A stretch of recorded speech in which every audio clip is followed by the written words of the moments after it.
உங்களுக்கு என்ன தேவை என்பது உங்களுக்கே தெரியவில்லை. ஜனநாயக நாடு இந்திய நாடு.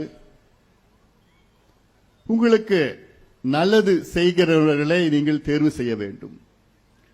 அந்த விழிப்புணர்வு உங்களுக்கு வேண்டும்.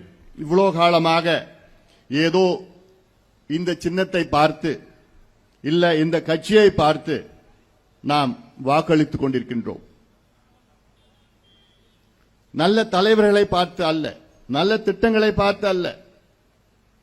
சமீப காலமாக பணத்தை பார்த்து மக்கள் வாக்களித்துக் கொண்டிருக்கின்றார்கள். நீ எவ்வளவு தர, நீ எவ்வளவு தர. நான் கூட தர்மபுரியில் 2019 நாடாளுமன்றத்துக்கு நான் போட்டியிட்டேன். அதற்கு முன்பு தர்மபுரி நாடாளுமன்ற தொகுதியிலே என்னை அங்கிருக்கின்ற மக்கள் தேர்வு செய்தார்கள். எனக்கு மிகப்பெரிய வெற்றியை கொடுத்தார்கள். எல்லா எதிர்ப்புகளும் மீறி, ஒரு பக்கம் திமுக, மற்றொரு பக்கம் அண்ணா திமுக, அனைத்தையும் மீறி, ஆட்சி அதிகாரத்தை மீறி, பணபலத்தை மீறி தருமபுரி மக்கள் எனக்கு வாக்களித்தார்கள். அடுத்த தேர்தல் நான் வாக்கு கேட்க நான் சென்றேன், கிராமத்துக்கு சென்றேன். அங்கே ஒரு அம்மையாரிடம் பேசினேன். அம்மா,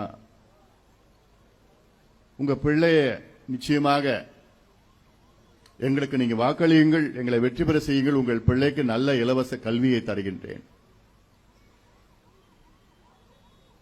உங்களுக்கு உடம்பு சரியில்லைன்னா நல்ல ஒரு மருத்துவம், தரமான மருத்துவத்தை நான் தருகின்றேன். உங்கள் ஊருக்கு நல்ல சாலைகளை அமைத்து கொடுக்கின்றேன். உங்க வீட்டு பக்கத்திலேயே ஒரு வாட்டர் டேங்க் நான் போடுறேன். இப்படியெல்லாம் சொன்ன உடனே அந்த அம்மா, ஐயா நல்லது, ஐயா நல்லது பண்ணுங்க, ஐயா நல்லது, ஐயா ரொம்ப சந்தோஷம், ஐயா ஐயா எவ்வளவு தருவீங்க?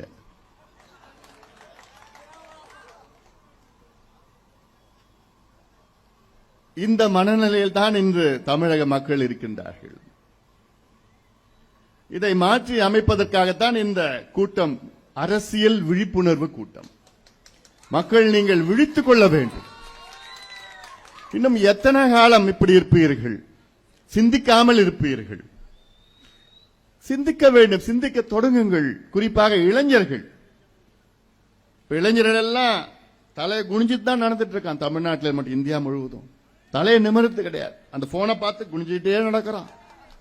தூங்கி எழுந்தவுடன் அதை தான் பார்க்கறான். பாத்ரூம்ல குளிக்கிறப்போ குளிச்சுட்டு இருக்கிறான், இந்த போனை பார்த்து தான் குளிக்கிறான்.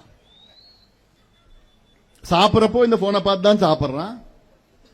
பைக் ஓட்டுறப்போ அப்படி பேசிட்டு தான் ஓட்டுறான். ஆபீஸ்ல போனா போன், எங்க பார்த்தாலும் போன் தான். ஆனா இவ்வளவு பார்த்தோம், இன்னும் உங்களுக்கு அரசியல் விழிப்புணர்வு வரவில்லை. அந்த போனை என்ன பாக்குறீங்க? அதுல யார் நல்ல தலைவர்கள், யார் நல்ல திட்டங்கள் சொல்கின்றார்கள், யார் நேர்மையானவர்கள், யார் தகுதியானவர்கள், யாரிடம் புதுமை இருக்கிறது, யாரிடம் செயல் திட்டங்கள் இருக்கிறது. இன்றைக்கு ஏற்ப சூழலில் விவசாயிகளுக்கு யார் முன்னுரிமை கொடுக்கின்றார்கள், காலநிலை மாற்றத்தின் பிரச்சனைகள் பற்றி யார் பேசுகிறார்கள், நம்முடைய மண்ணையும் மக்களையும் யார் காப்பாற்றுகின்றார்கள், நீர் மேலாண்மை பற்றி யார் பேசுகிறார்கள், நல்ல நிர்வாகத்தை பற்றி யார் முன்னிலைப்படுத்துகின்றார்கள், எல்லாம் அதை நீங்கள் புரிந்து கொள்ளுங்கள். அதற்காகத்தான் உங்களுக்கு போன் இருக்கிறது. இந்த விழிப்புணர்வு உங்களுக்கு வர வேண்டும் என்ற நோக்கம்தான். வந்தால் தானா நீங்கள் தேர்வு செய்வீர்கள். உடனுக்குடன் செய்திகளை தெரிந்து கொள்ள சன் நியூஸ் பெல் ஐகானை கிளிக் பண்ணுங்க.